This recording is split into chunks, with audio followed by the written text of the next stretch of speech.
Oui, le dîner du CRIF, c'est la preuve incontestable de la domination totale sur la République française d'une communauté organisée qu'on n'a pas le droit de nommer tant elle est puissante et tant elle a les moyens de châtier ceux qui ne font simplement que constater son pouvoir. C'est-à-dire, ce qui est étrange, c'est que sous l'Ancien Régime, on ne vous envoyait pas à la Bastille parce que vous disiez que le roi était le roi.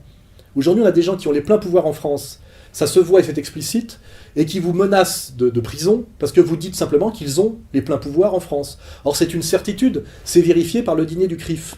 Que voit-on au dîner du CRIF? On voit l'intégralité de l'appareil d'État et des corps constitués français venir se prosterner aux pieds de représentants communautaires, relativement d'ailleurs autoproclamés, mais enfin ça c'est autre chose, et qui dictent à la République française quels sont ses desiderata en fonction des intérêts non seulement de cette communauté, mais de son allégeance totale à un pays étranger qui est Israël, l'Israël que soutient notre ami Mélenchon, pays qui contrevient à tous les droits de l'homme, à tous les principes républicains bien sentis, et qui ne correspond pas du tout à nos intérêts objectifs en tant que soutien au Moyen-Orient.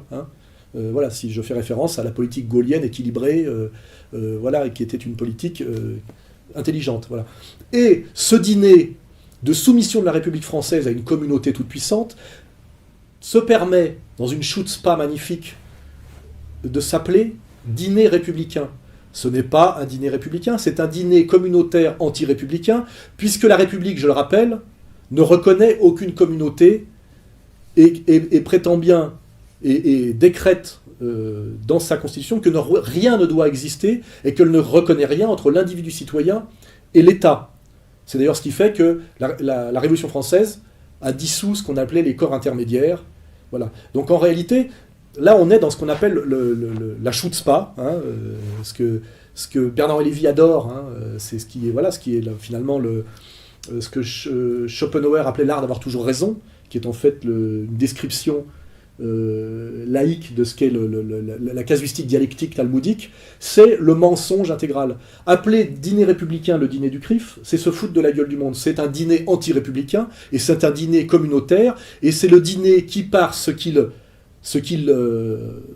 est, ce qu'il représente et ce qu'il dit, il faut voir que Sarkozy, qui est président de la République française, monte à la tribune et parle, parce qu'il vient systématiquement maintenant depuis qu'il est président comme invité d'honneur, et fait un discours où il appelle le président du CRIF président, c'est-à-dire que c'est son supérieur hiérarchique. Monsieur le Président, vous avez parlé des printemps arabes. Oui, Monsieur le Président. Et il faut faire, Monsieur le Président, ce qui est le plus difficile, se faire confiance. Voilà, il suffit de regarder les extraits. Et il s'excuse de demander pardon, de ne pas pouvoir, à cause du peuple français qui le regarde encore un peu, de ne pas pouvoir faire 100% de ce qu'exige la communauté organisée en termes de soumission et d'allégeance à Israël et à la communauté en France.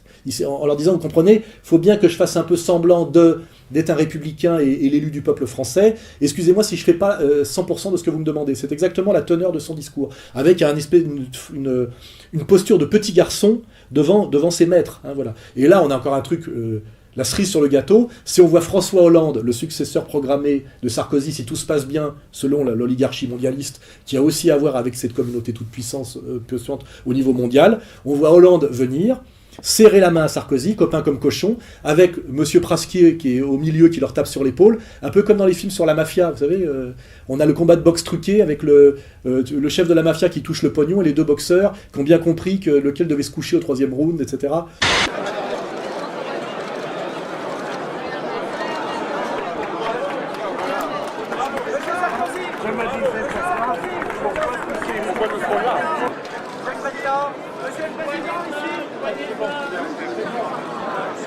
Et là, on a la vérité vraie, la vérité de la mascarade politique, la vérité du rapport de force en France, la vérité du mensonge de ce qu'est devenu la République, et aussi quelque chose qui est assez incroyable, qui s'appelle le passage en force. C'est qu'avant tout ça était caché, et aujourd'hui tout ça est de plus en plus montré, c'est-à-dire qu'on habitue les gens à cette soumission. C'est-à-dire qu'on les habitue effectivement à admettre, puisque maintenant ce dîner du CRIF, où le chef de l'État vient comme invité d'honneur systématiquement, devient un rituel qui passe sur Public Sénat, c'est-à-dire à la télévision.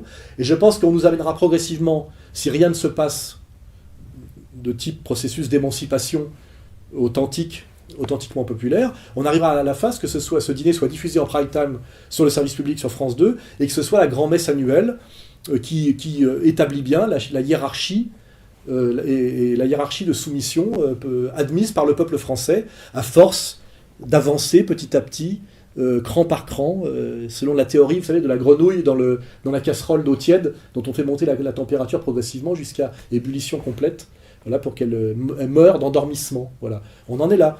Donc, j'attends toujours d'ailleurs qu'on me porte la contradiction sur ce terrain-là. Le dîner du CRIF est un scandale républicain. Alors je sais d'ailleurs que celui qui l'a dit, c'est Zemmour. Hein. Oui, le CRIF parle et agit comme s'il était le porte-parole d'une communauté qui ne l'a pas mandaté pour cela et qui ne le reconnaît nullement comme son porte-voix. Depuis des années, le CRIF est pris par la tentation américaine du lobby, qui influence, négocie, menace, sanctionne.